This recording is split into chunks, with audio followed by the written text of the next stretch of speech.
राज्यसेवा पूर्व परीक्षा देणाऱ्या सर्व विद्यार्थ्यांना परीक्षेसाठी खूप खूप शुभेच्छा। मित्रांनो, आपण यापूर्वी 15 प्रश्न तुम्हाला सोडवण्यासाठी दिले होते, त्या सर्व प्रश्नांची स्पष्टीकरण आपल्याला या व्हिडिओमध्ये पाहिजेत। चला तर पाहूया सीसॅटच्या दृष्टीने आणि आपला आत्मविश्वास वाढवण्यासाठी 15 प्रश्नांची स्पष्टीकरणे। चला तर पाहूया पहिला प्रश्न। रमेश 4 किलोमीटर वेगाने शाळेत गेला तर 10 मिनिट लवकर पोहोचतो। जर तो 2 किलोमीटर वेगाने शाळेत गेला तर 20 मिनिट उशिरा शाळेत पोहोचतो, तर घर ते शाळा अंतर किती आहे? तर या ठिकाणी हा आपला पहिला प्रश्न होता। या ठिकाणी पहा, समजा घर ते शाळा हे जर अंतर आपण x किलोमीटर मानलं, x किलोमीटर अंतर आहे, तर या ठिकाणी पहिली कंडिशन अशी आहे की 4 किलोमीटर वेगाने गेल्यास तो 10 मिनिट लवकर पोहोचतो व 2 किलोमीटर वेगाने गेल्यास 20 मिनिट उशीर होतो। तर 10 मिनिट लवकर आणि 20 मिनिट उशीर म्हणजे जो वेळ आहे त्या वेळेतला फरक तो आहे 30 मिनिट, म्हणजेच 30/60 जर आपण लिहिलं तर हा फरक येतो 1/2 तास। जर आपण हे समीकरण लिहिलं तर या ठिकाणी समीकरण आपल्याला असं लिहिता येईल, आपल्याला वेळ बरोबर सूत्र माहिती आहे, वेळ बरोबर अंतर भागिले वेग, आणि या सूत्राचा वापर जर केला तर पहिल्या वेळेसचा वेळ आणि दुसऱ्या वेळेसचा वेळ यामध्ये 30 मिनिटाचा फरक आहे, म्हणजेच 1/2 तासाचा फरक आहे। आणि हेच आपण अंतर आहे x किलोमीटर, म्हणजे आपण समीकरण असं लिहू शकतो 1/2 वजा 1/4 बरोबर 1/2। तर हा वेळेतील फरक, हे दुसऱ्या वेळेसचा वेळ पहिल्या वेळेसचा वेळ, या दोन्हीतील फरक 1/2 तास। हे समीकरण सोडवून घेऊया आणि हे समीकरण सोडवल्यानंतर 4 आणि x चा गुणाकार करावा लागेल आपल्याला आणि 2 आणि x चा गुणाकार करावा लागेल, म्हणजे या ठिकाणी आपण असं लिहू शकतो 4x वजा 2x छेदामध्ये 2 आणि 4 चा गुणाकार 8 बरोबर 1/2। तर या ठिकाणी पहा, हे छेदामधला 8 इकडे गुणाकारामध्ये जाईल आणि यांची वजाबाकी होईल, म्हणजे समीकरण असं तयार होईल। या ठिकाणी 2x बरोबर 8/2 म्हणजेच 2x बरोबर 4 आणि x बरोबर 4/2 बरोबर 2 किलोमीटर, म्हणजेच या प्रश्नाचं उत्तर असेल 2 किलोमीटर, पर्याय क्रमांक 2।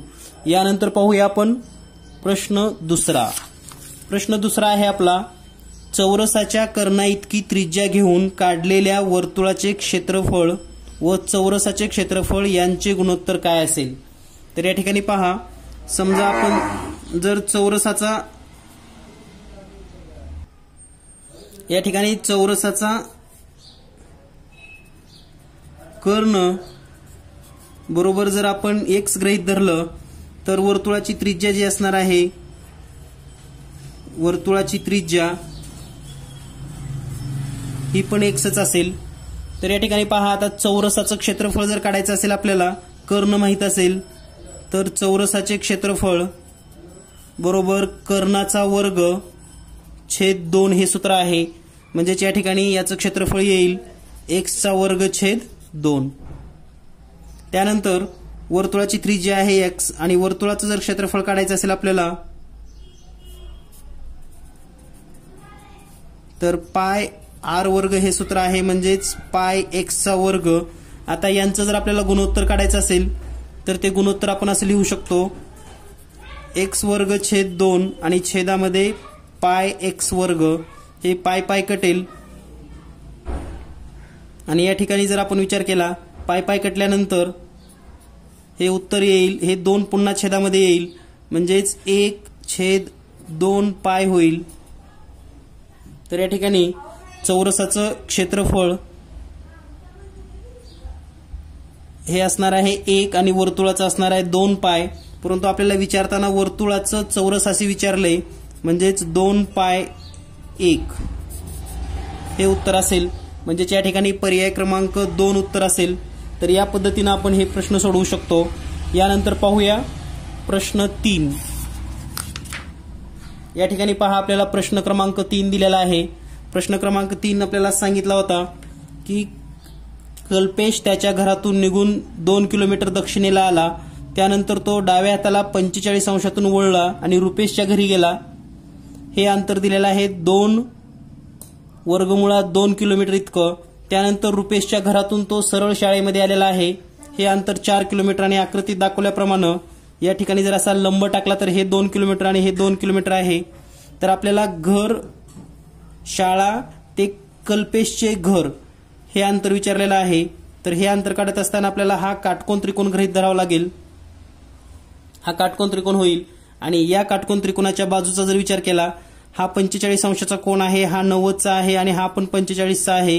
याचा अर्थ हे जर 2 किलोमीटर असेल तर इथून इतकं अंतर हे पण 2 किलोमीटर असेल. म्हणजे हे संपूर्ण अंतर जर विचार केला आपण तर हे होईल 4 किलोमीटर. तर हे पूर्ण 4 किलोमीटर असेल आणि हे 2 किलोमीटर. तर आपल्याला या त्रिकोणाचा कर्ण काढायचा आहे. म्हणजेच कर्णाचा वर्ग बरोबर सूत्र माहिती आपल्याला पायथागोरस प्रमेयानुसार या 2चा वर्ग अधिक हे 4 दोन्ही बाजूचा वर्ग 4चा वर्ग हे जर आपण केलं तर 4 अधिक हे 16 बरोबर 20.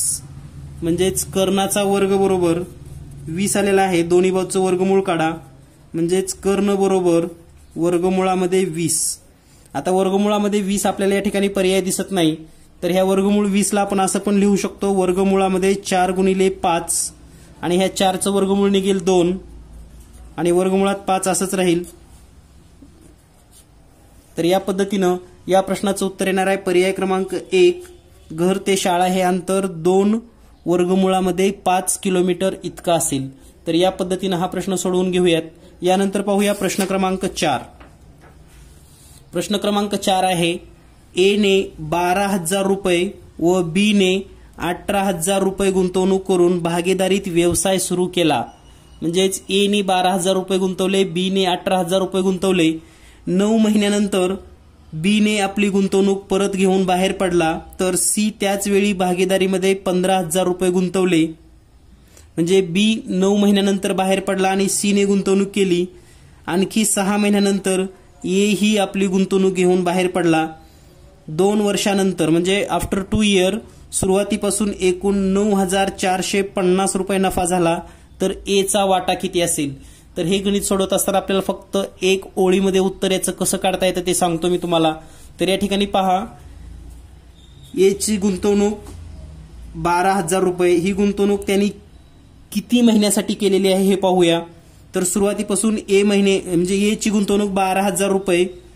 9 महिन्यानंतर सी आलेला आहे आणि पुन्हा 6 महिन्यानंतर म्हणजे 15 महिन्यानंतर ए बाहेर पडलाय. म्हणजे ए ची गुंतवणूक आहे 15 महिने. बी च्या गुंतवणुकीचा विचार करूया. बी ने गुंतवले होते 18,000 रुपये आणि तो 9 महिने या पार्टनरशिपमध्ये होता. त्यानंतर सी चा विचार करूया.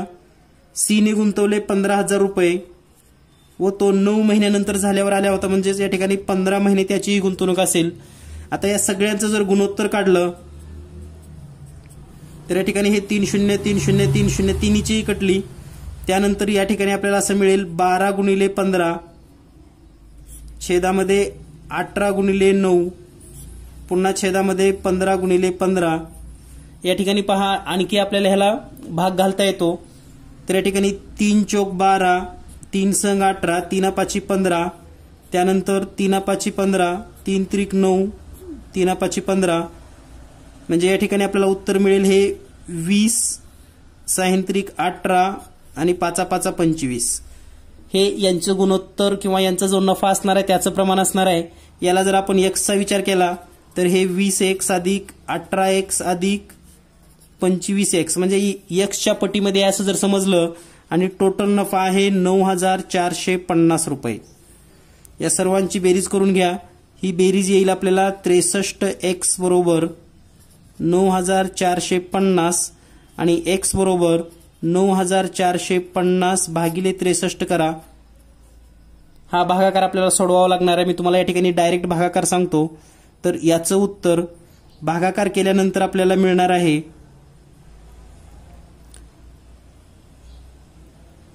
जर आपण भागाकार करून पाहिला आपण या ठिकाणी तर हा भागाकार केल्यानंतर उत्तर मिळेल आपल्याला. तर x ची किंमत येणार आहे 150. आता आपल्याला ए चा वाटा आहे 20x.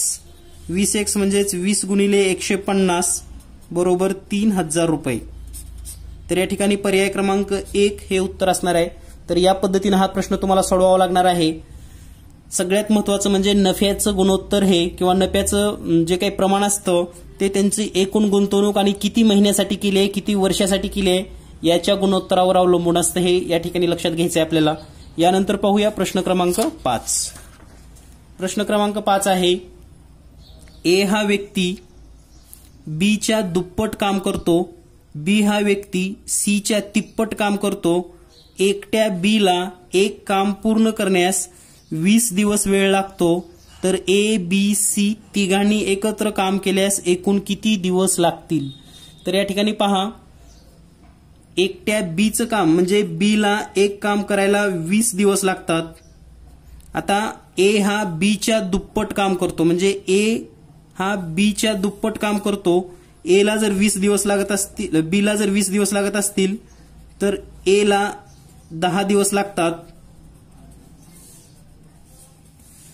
त्यानंतर बी हा व्यक्ती सी च्या तिप्पट काम करतो, तर बी हा सी च्या तिप्पट काम करून त्याला 20 दिवस लागत असतील, तर सी ला हे काम करायला 60 दिवस लागत असतील। कारण बी हा तिप्पट काम करतो म्हणजे 20 दिवसामध्ये करतो, तर सी ला 60 दिवस लागत असतील। तर या ठिकाणी आता तिघांनी मिळून एकत्र काम केल्यास काय होईल, तर हे सर्व दिवस 1/20, 1/10 आणि 1/60 या पद्धतीने लिहित चला।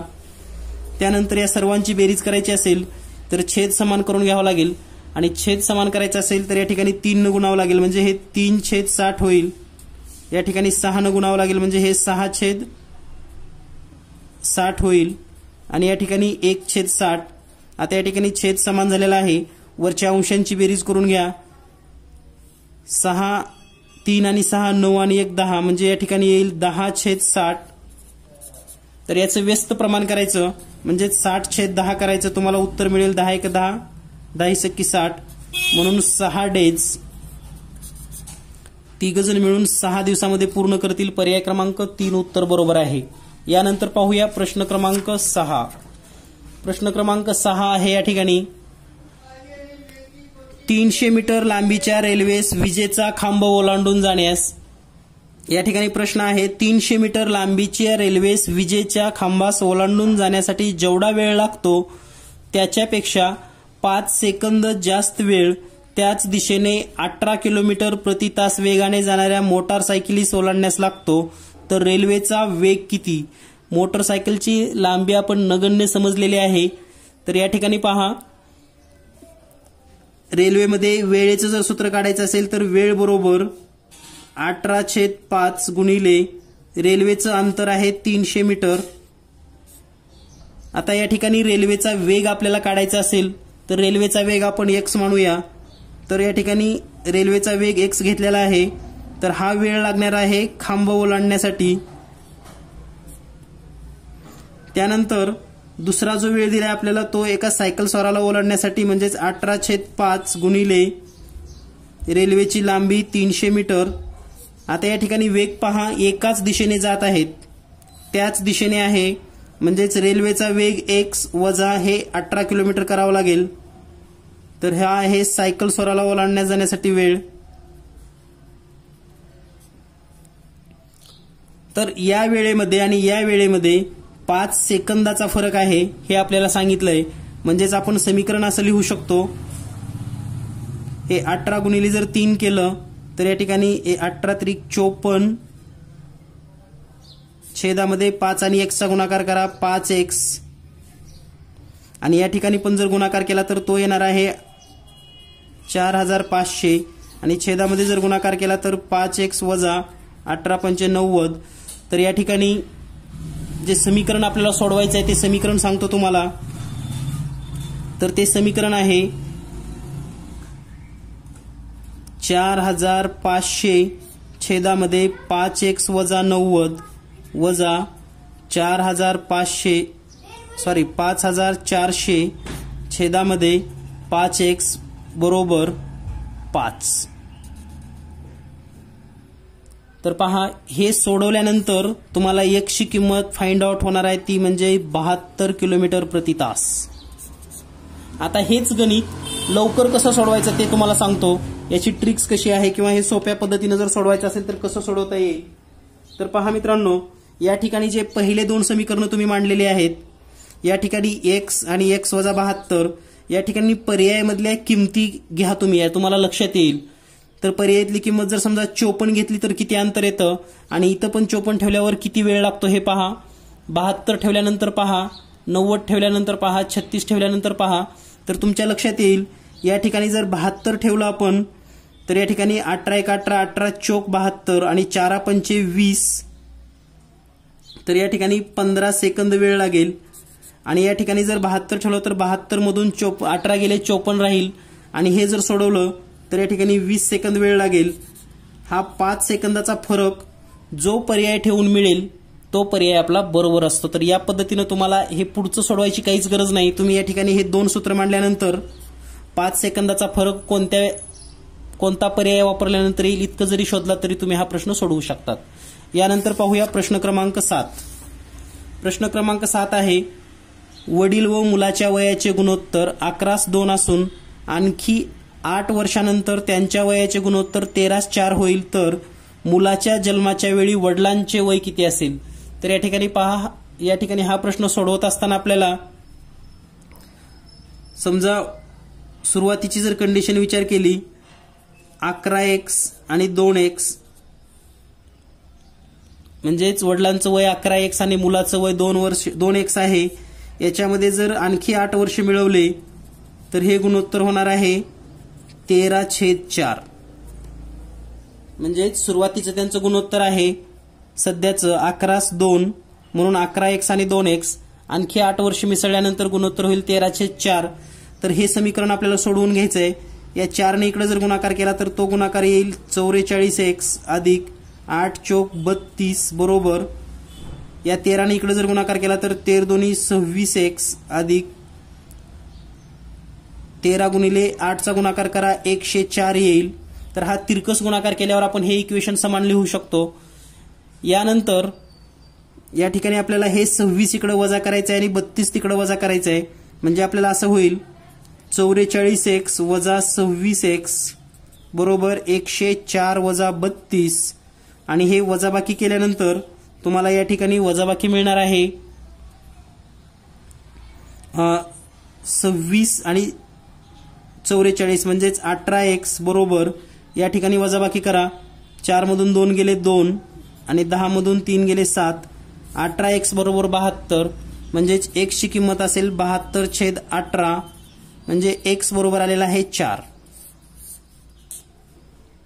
आता ही जर किंमत वयामध्ये ठेवली तर मुलांचं वय आणि वडिलांचं वय 11x बरोबर 11 गुणिले 4, म्हणजे वडिलांचं वय असेल 44 इयर, मुलाचं 2x बरोबर म्हणजे 2 गुणिले 4 बरोबर 8 इयर. तर आता मुलगा जेव्हा जन्मला असेल, आता मुलाचं वय आहे 8, वडिलांचं आहे 44, मुलाचा जन्म जेव्हा झाला म्हणजेच 8 वर्षापूर्वी, म्हणजे 44 वजा 8 बरोबर 36 इयर, हे मुलाच्या जन्माच्या वेळी वय विचारलंय, म्हणून याचं उत्तर आहे पर्याय क्रमांक 1. यानंतर पाहूया प्रश्न क्रमांक 8. या ठिकाणी पुढचा प्रश्न आहे, 3 नाणी यादृच्छिक पद्धतीने एकाच वेळी फेकली असता कमीत कमी 2 छापा मिळण्याच्या संभाव्यता किती असेल. तर मित्रांनो, संभाव्यतावरचा प्रश्न बऱ्याच वेळेस परीक्षेमध्ये विचारला गेला आहे. सर्वात महत्त्वाचं म्हणजे आपण पाहत आहात जीनियस मॅथ चॅनल. बऱ्याच विद्यार्थ्यांना माझी भाषा म्हणजे अशी म्हणजे थोडी ग्रामीण भाषा वाटत असेल, तर मित्रांनो तुम्हाला जी भाषा समजते ती ना फक्त ग्रामीणच भाषा आहे, आणि या ग्रामीण भाषेमध्ये जेवढं गणित तुम्हाला समजेल तेवढं सिस्टमॅटिक बोलणं किंवा असं एकदम ऑफिशियल भाषेमध्ये नाही समजणार. त्यामुळे या ठिकाणी बरेच शब्द तुम्हाला प्रश्नामध्ये अगदी तुम्हाला समजतील असे तुम्ही ज्या भागामध्ये राहतात तशाच प्रकारचे प्रश्न वापरलेले आहेत किंवा शब्दाची भाषा आहे. त्यामुळे एक सोप्या पद्धतीनं शिकवण्याचा प्रयत्न या ठिकाणी या व्हिडिओमधून. सर्वात महत्त्वाचं म्हणजे 500 व्हिडिओ आपल्या चॅनलवर उपलब्ध आहेत, आणि आपलं चॅनल फक्त गणित आणि बुद्धिमत्ता या 2 विषयासाठीच काम करतं. त्यामुळे तुम्हाला कोणतीही स्पर्धा परीक्षा द्यायची असेल तर गणित आणि बुद्धिमत्तेची संपूर्ण तयारी तुम्हाला होऊ शकते. अगदी 5वी स्कॉलरशिप पासून ते MPSC CSAT सर्व स्पर्धा परीक्षेचे व्हिडिओ आपल्या चॅनलवर उपलब्ध आहेत. त्याचबरोबर सीसॅट देणाऱ्या सर्व विद्यार्थ्यांसाठी 2013 ते 2018 पर्यंतचे सर्व पेपर सोल्युशन गणित आणि बुद्धिमत्ता या चॅनलवर उपलब्ध आहेत. ते पण पाहून घ्या. यानंतर आणखी पुढची आपली 15 क्वेश्चनची सिरीज लगेच येणार आहे. तर पाहूया हा प्रश्न कसा सोडवायचा. तर 3 नाणी यादृच्छिक पद्धतीने म्हणजे फेकली असता नमुना अवकाश काय असतो ते पाहूया. समजा 3 नाणी फेकली तर आपल्याला एच मिळेल किंवा एच मिळेल किंवा एच टी पण मिळू शकतं, एच टी पण मिळू शकतं, टी पण मिळू शकतं, टी एच पण मिळू शकतं, टी एच पण मिळू शकतं, टी पण मिळू शकतं आणि एच पण मिळू शकतं. तर हे एकूण 1 2 3 4 5 6 7 8 9 घटना मिळू शकतात आपल्याला. तर यालाच आपण यस म्हणतो आणि ह्या यसची संख्या म्हणजे नंबर ऑफ यस बरोबर हे 9 आलेलं आहे आपलं. 1 2 3 4 5 6 7 8 आलेला आहे. हे एकूण 8 घटना मिळालेल्या आहेत. तर या ठिकाणी नंबर ऑफ यस आलेला आहे 8. आता आपल्याला सांगितले की कमीत कमी 2 छापा म्हणजे 3 पण चालतील. कमीत कमी 2 छापा याचा जर विचार आपण या ठिकाणी केला, या प्रश्नामध्ये कमीत कमी 2 छापा जर विचार केला म्हणजेच 2 हेड पाहिजेत आपल्याला. तर या ठिकाणी आहेत 2 हेड, या ठिकाणी 2 हेड आहेत, या ठिकाणी 2 हेड आहेत आणि या ठिकाणी पण 2 हेड आहेत. कमीत कमी 2 तर आहेत. या ठिकाणी 3 जरी असली तरी चालतात. म्हणजेच या ठिकाणी जी घटना आहे त्याचा नंबर ऑफ ए जर गृहीत धरला तर 4 घटना आपल्या उत्तराला अपेक्षित आहेत. आणि आपल्याला जर याची संभाव्यता काढायची असेल तर संभाव्यता काढत असताना अतिशय सोपं सूत्र आहे. पी ऑफ ए म्हणजे संभाव्यता, एची संभाव्यता काढायची असेल तर n of A upon n of S म्हणजे 4/8 करायचे आपल्याला आणि याचं उत्तर येईल 1/2 म्हणजे उत्तर आहे पर्याय क्रमांक 1. तर या पद्धतीने हा प्रश्न सोडवून घ्या. संभाव्यता यावरील एक स्पेशल व्हिडिओ आपल्या चॅनलवर उपलब्ध आहे. तो जर व्हिडिओ तुम्ही पाहिला तर तुमच्या पूर्ण कन्सेप्ट संभाव्यतावरची कोणतीही शंका राहणार नाही. यानंतर पाहूया पुढील प्रश्न लगेच. पुढचा प्रश्न अतिशय सोपा आहे. सिंगल लाईनच क्वेश्चन आहे परंतु या ठिकाणी मुलांचा बराच कन्फ्यूज असतो म्हणून हा प्रश्न घेतलेला आहे. यमचा 40% बरोबर यनचा 60% असेल तर यम वर्ग छेद यन वर्ग बरोबर किती. तर हे जर मांडणी केली आपण यमचा 40% बरोबर यनचा 60% हे सोडवून घेऊया आपण. यम गुणिले 40/100 बरोबर यन गुणिले 60/100. तर या ठिकाणी हे 100 आणि हे 100 दोन्हीकडे समान असल्यामुळे कटलं. हे 0 आणि हे 0 पण कटलं. म्हणजेच आपल्याला असं मिळेल 4m बरोबर 6n. याची जर व्यवस्थित मांडणी करून घेतली आपण हे यम छेदामध्ये n बरोबर तर आपल्याला या ठिकाणी मिळेल 6/4. पुन्हा तिरकस गुणाकार केल्यावर आपल्याला हेच मिळणार आहे 4m बरोबर 6n. पुन्हा यांचा भागाकार होतो का पाहूया. 2×6 2×4 म्हणजे हे आलेलं आहे 3/2. 3/2 आलेला आहे. परंतु आपल्याला विचारलंय यमचा वर्ग छेद यनचा वर्ग म्हणजेच यम वर्ग छेद यन वर्ग जर केलं तर हे येईल 9/4. म्हणून या ठिकाणी पर्याय क्रमांक 2 उत्तर बरोबर आहे. यानंतर पाहूया पुढील प्रश्न लगेच. तर या ठिकाणी पुढचा प्रश्न आहे 4 6 7 8 आणि 2 हे अंकांची पुनरावृत्ती करून 5 अंकी जास्तीत जास्त किती संख्या मिळतील. तर या ठिकाणी याचं सूत्र आहे अतिशय सोपं म्हणजे 20 सेकंदामध्ये हा प्रश्न सोडवू शकता तुम्ही. तर सूत्र आहे n आणि n चा घातांक nच. तर या ठिकाणी n म्हणजेच एकूण अंक किती दिलेले आहेत 5 म्हणजेच 5 चा घातांक 5च करावा लागेल आपल्याला.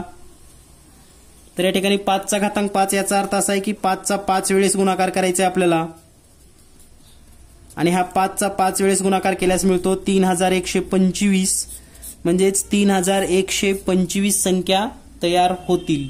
तर या पद्धतीने हा प्रश्न सोडवून घ्यायचा आहे. यानंतर पाहूया प्रश्न क्रमांक. यानंतरचा प्रश्न आहे 2 क्रमवार समसंख्यांचा लसावी यम असेल तर त्या 2 संख्यांचा गुणाकार किती असेल. तर पहा मित्रांनो या ठिकाणी क्रमवार 2 संख्या जर असतील जसं की 2 4 असेल 6 8 असेल किंवा 20 22 कोणत्याही 2 क्रमवार संख्या असतील तर त्यांचा लसावी काढताना लसावी बरोबर 2 संख्यांचा गुणाकार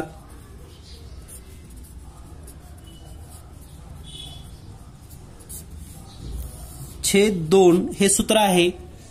2 संख्यांचा गुणाकार छेद 2 हे सूत्र आहे. या ठिकाणी आपल्याला लसावी दिलेला आहे m, म्हणजेच m बरोबर 2 संख्यांचा गुणाकार भागिले 2. आता हे भागाकारामधलं 2 इकडे आल्यानंतर गुणाकारामध्ये येईल, म्हणजे हे 2 इकडे होईल, म्हणजेच 2m बरोबर 2 संख्यांचा गुणाकार.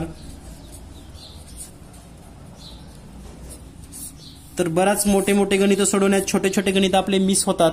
तर या पद्धतीनं या ठिकाणी 2 संख्यांचा गुणाकार आपल्याला विचारलेला आहे त्या, तर याचं उत्तर आहे पर्याय क्रमांक 2.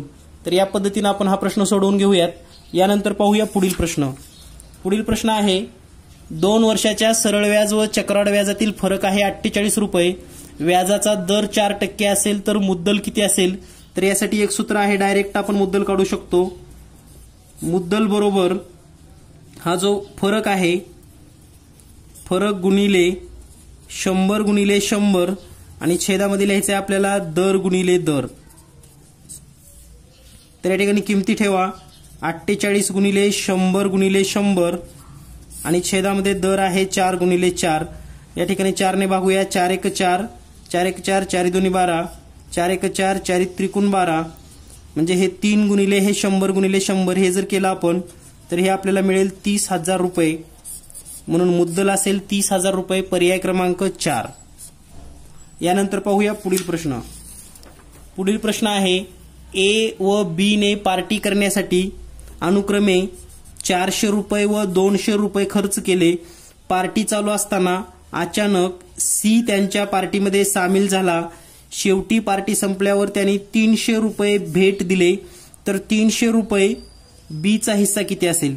तर पहा, ए मित्र ज्याने की 400 रुपये गुंतवले, बी मित्र ज्याने 200 रुपये गुंतवले, एकूण गुंतवणूक झाली 600 रुपये.